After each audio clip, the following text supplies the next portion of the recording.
Bonjour à tous, on se retrouve pour une nouvelle vidéo en direct de la salle de bain. Ici, c'est le docteur Walid Mekedem, le médecin qui vous parle de médecine sans vous donner la migraine. Et aujourd'hui, je suis dans la salle de bain. Pourquoi? Parce que j'ai ma petite tondeuse, histoire de me raser un petit peu le crâne.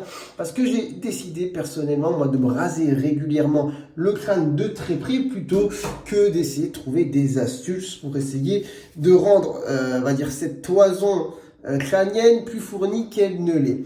Alors, en ce moment, la greffe de cheveux, c'est vraiment le truc dont on parle très souvent. C'est vraiment hyper répandu. Alors, il y a tous ceux qui vont le faire à l'étranger, mais il y a aussi tous ceux, évidemment, qui le font ici en France. C'est pas les mêmes prix, mais c'est quand même très répandu aussi sur le territoire.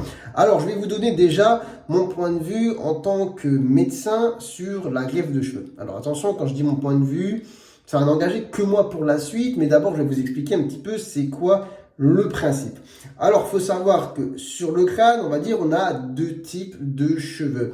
On a ceux qui vont se retrouver ici, sur le haut du crâne, jusqu'au vertex, donc ce qui se trouve à l'arrière du crâne. Et puis, on va avoir tous ceux qui se trouvent ici sur la couronne. Qu'est-ce qui va faire qu'on perd nos cheveux? En fait, à la base des cheveux, il y a un récepteur aux androgènes. Donc, il y a une hormone qu'on appelle la dihydrotestostérone qui va être un petit peu l'interrupteur qui va déclencher pousse, repousse, chute. Vous voyez, vous comprenez le processus. Pousse, ça tombe, ça repousse. Et en fait, il y a des personnes qui vont avoir des récepteurs avec une très grosse affinité pour justement cette hormone. Et du coup, c'est pas une histoire d'avoir trop de testostérone, comme on peut l'entendre souvent. Souvent, il y a des personnes qui disent t'as trop de testostérone, c'est pour ça que tu perds tes cheveux. Non, pas du tout. En fait, c'est parce qu'il y a des récepteurs qui sont justement trop réceptifs à l'hormone et qui vont de ce fait enclencher le cycle de pousse et de chute. Et au bout d'un moment, forcément, de manière plus rapide que chez d'autres, eh ben, ce cycle va s'épuiser et on va se retrouver sur des zones du crâne où finalement le bulbe du cheveu qui est à l'origine du cheveu dit stop, c'est bon, on ferme, on ferme la porte de l'usine, on est en burn-out, on est fatigué, on a fini le stock, il n'y a plus rien qui peut pousser, on a épuisé tous nos cycles. Et du coup, ça c'est le cas pour les cheveux qui se trouvent ici et c'est pas le cas pour ceux qui se trouvent sur la couronne. C'est pour ça que vous allez avoir des personnes qui, une fois très dégarnies, vont continuer à avoir les cheveux ici. On a les images très connues, par exemple, de Gérard Jugnot dans les bronzés. Et finalement, c'est un petit peu le cas pour tous ceux qui perdent leurs cheveux. Sauf que voilà, ça ne se voit pas forcément parce qu'une fois qu'on perd en général nos cheveux, la plupart du temps, les gens se rasent le crâne. Donc, si vous prenez par exemple Eric dans Eric et Ramsey, bon, lui, effectivement, en fait, il a des cheveux sur les côtés. Ça s'est jamais vu, mais c'est parce qu'il rase de très près. C'est là que c'est tombé. Et c'est un petit peu mon cas. Vous voyez, ici, c'est très dégarni. Hein, je vais vous montrer. Moi, j'ai pas de honte à vous montrer ça. Il n'y a pas de problème. C'est la nature. Et du coup, comment ça marche, le principe de la greffe? Eh bien, c'est très simple. On va prendre des cheveux là où ça ne tombe jamais. Enfin, on va prendre les bulbes pour aller les implanter là où finalement c'est tombé. Et du coup, qu'est-ce que ça va donner?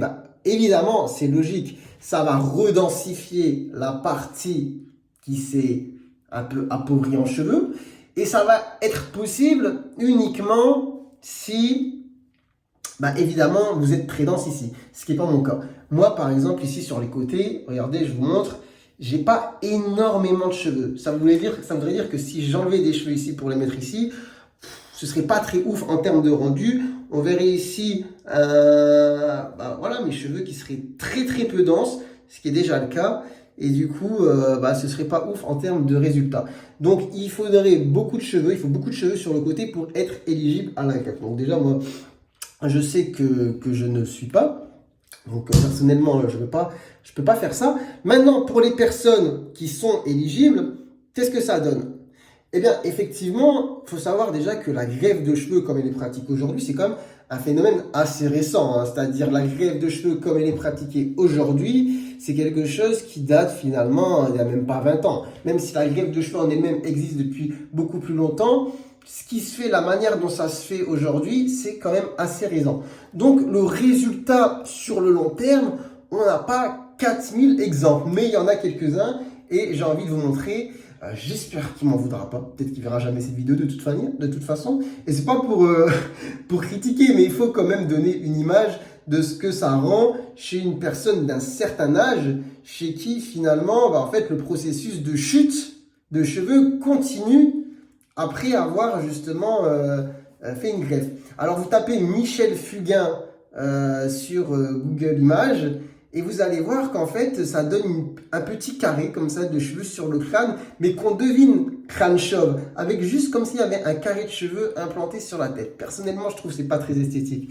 Parce que c'est pour ça que je disais on n'a pas trop de recul. Parce que effectivement, si vous êtes jeune, que vous faites une greffe de cheveux parce que vous êtes dans une situation où bah voilà, vous voyez que ça arrive, vous n'avez pas envie que ça s'empire, vous êtes complexé par ça, vous voulez faire la greffe.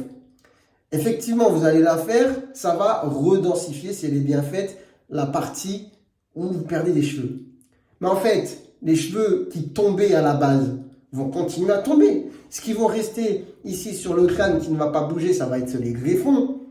Et encore, quoique, à partir d'un certain âge, peut-être que ça commencera à tomber. Mais en tout cas, comme ils gardent les mêmes propriétés que sur le côté, normalement, ils ne tombent pas. Mais par contre, tous ceux qui étaient censés continuer à tomber, eux, ils vont continuer à chuter. Donc, vous allez faire une greffe de cheveux à un moment donné. Vous allez avoir des greffons. Vous allez avoir sûrement un résultat plutôt pas mal. Mais 10 ans après, il y aura peut-être toute une autre partie du cuir chevelu qui deviendra dégarni. Alors à ce moment, soit vous ferez une autre greffe de cheveux parce que vous serez encore éligible, parce que vous aurez encore assez de greffons sur les côtés à prélever, soit on dira c'est pas trop le cas. Et dans tous les cas, viendra peut-être un moment où en fait la greffe de cheveux sera vraiment trop flagrante. Et pour peu qu'en plus on vous ait fait un trait comme ça, parce que vous avez sûrement déjà vu des gens qui font une greffe de cheveux pour les golfs, et en fait ça leur fait vraiment un trait ici tracé à la règle, à l'équerre. Donc vous imaginez que vous aurez ces cheveux qui vont pas tomber, et tout ici, ça va continuer à s'éclaircir. Donc ça vous fera un contour pas terrible. Donc ça c'est vraiment dans un long terme. On n'y est pas encore. Personnellement, j'ai pas trop d'exemples à donner, mis à part, comme je vous ai dit, l'exemple là de Michel Fugain, je trouve que c'est pas ouf. Après, ça peut être intéressant chez les personnes qui ont déjà fini, on va dire, leur processus d'alopécie, de calvitie. Il y a des personnes, par exemple, j'ai des exemples en tête de personnes connues. Laurent Baffy, c'est connu, il a fait une greffe de cheveux, donc il était vraiment très chauve, on va dire. Donc il avait perdu ce qu'il avait à perdre. Il a fait la greffe et là, finalement, bon, il n'y a pas trop de risque pour la suite. Hein. Il va garder cet aspect finalement pour toujours, puisque finalement, il n'y a pas de cheveux en plus qui sont censés tomber. Mais si vous faites cette greffe de cheveux très tôt, à 30 ans, c'est sûr qu'entre 30 et 50 ans, il y a encore beaucoup de cheveux qui vont tomber, même après la greffe. Donc pas terrible. Personnellement, donc voilà les raisons en tout cas pourquoi moi, enfin les premières raisons, ça c'est les raisons on va dire physiques pour lesquelles je ne vais pas faire de greffe de cheveux. Parce que personnellement, je trouve que personnellement, je ne suis pas éligible de toute manière. 2, si je l'avais été, est-ce que j'aurais fait franchement, j'aurais pensé à la suite, à l'avenir, en me disant, bon voilà, j'ai une trentaine d'années, je fais la greffe maintenant, dans 10-20 ans, qu'est-ce que ça donne quoi? C'est-à-dire, j'aurai des pics comme ça qui seront implantés sur le crâne, qui vont jamais tomber, et tout autour, ce sera la jachère. Pas terrible, franchement, moi, c'est pas terrible pour moi. Maintenant, l'aspect plutôt, on va dire, pas philosophique, mais un peu sociétal, c'est que, je vais vous expliquer un truc, souvent quand je poste une vidéo, il y a des gens qui viennent en commentaire, par exemple, ils me disent Go Turquie, pourquoi tu ne te fais pas une greffe de cheveux?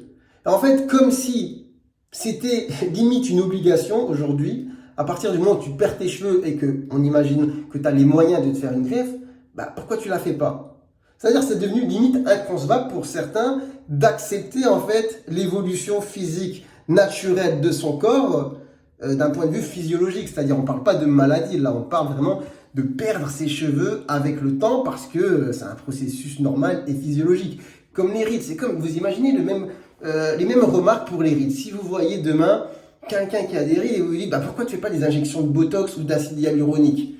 Comme si, en fait, je comprends pas. C'est logique que tu dois les faire. Il n'y a aucune logique, quoi. Voilà, quelqu'un qui a des cheveux blancs, est-ce qu'on va lui faire la remarque pourquoi tu ne fais pas une teinture?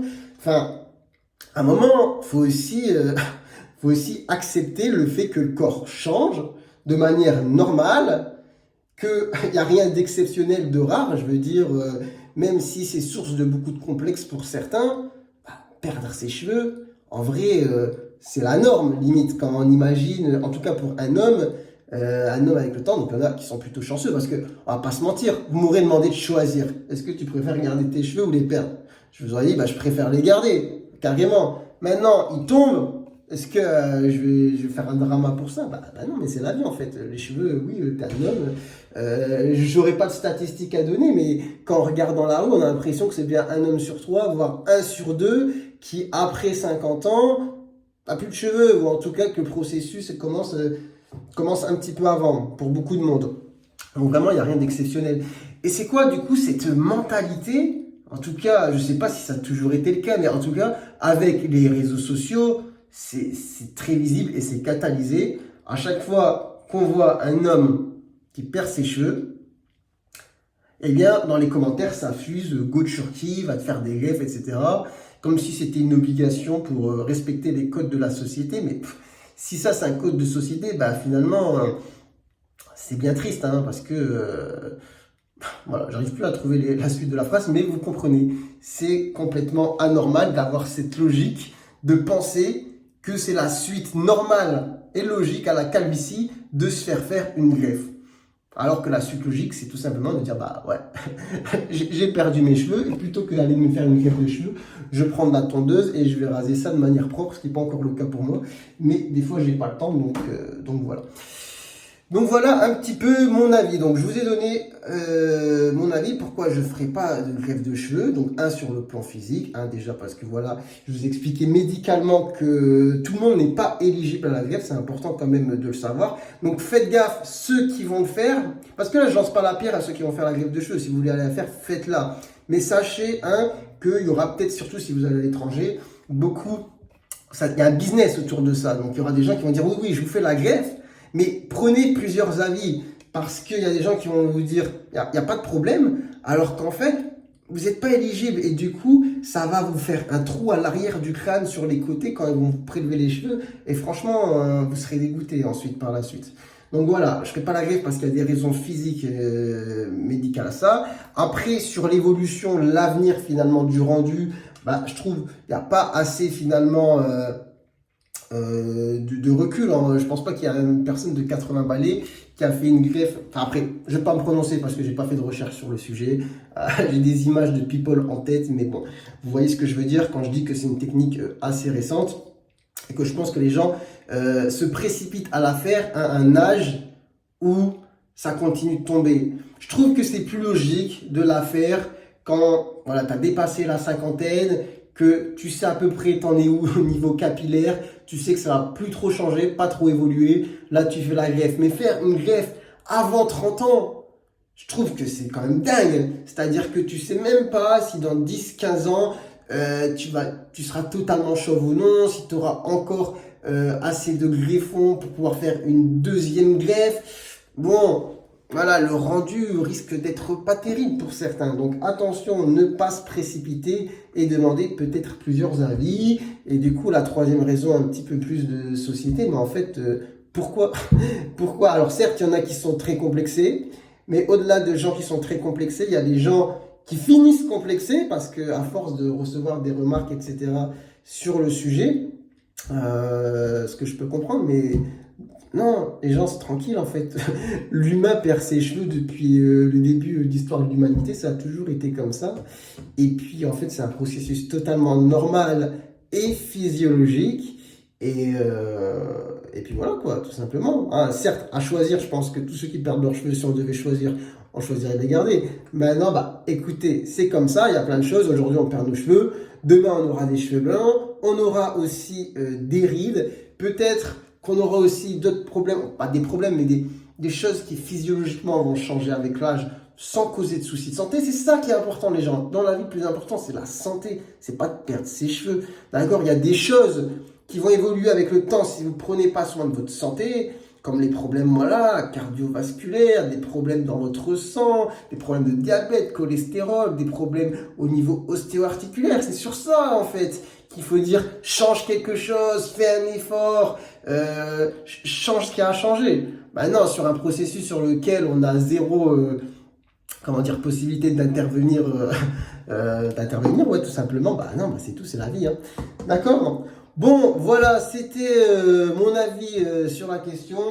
Et là, bah écoutez, en vrai, je voulais me tondre les cheveux pendant que je faisais la vidéo, mais en tenant le téléphone d'une main, en parlant, en pouvant pas me voir dans le miroir pendant que je le fais, c'est un petit peu compliqué, donc tant pis, on reste sur un format un petit peu brut et classique. Voilà, j'espère que cette vidéo vous aura plu, vous aura peut-être apporté certaines informations. Si c'est le cas, n'hésitez pas à vous abonner à la chaîne, à liker, commenter et peut-être à faire circuler le message auprès de ceux qui se posent la question, sachant que j'ai dit, voilà, cette vidéo n'engage que moi en termes d'avis, mais elle apporte quand même des informations factuelles sur lesquelles il n'y a pas forcément de débat non plus. Et après, sur le côté un petit peu plus point de vue, bon, ça se discute, il y en a pour tout le monde. Mettez un petit peu en commentaire d'ailleurs ce que vous en pensez.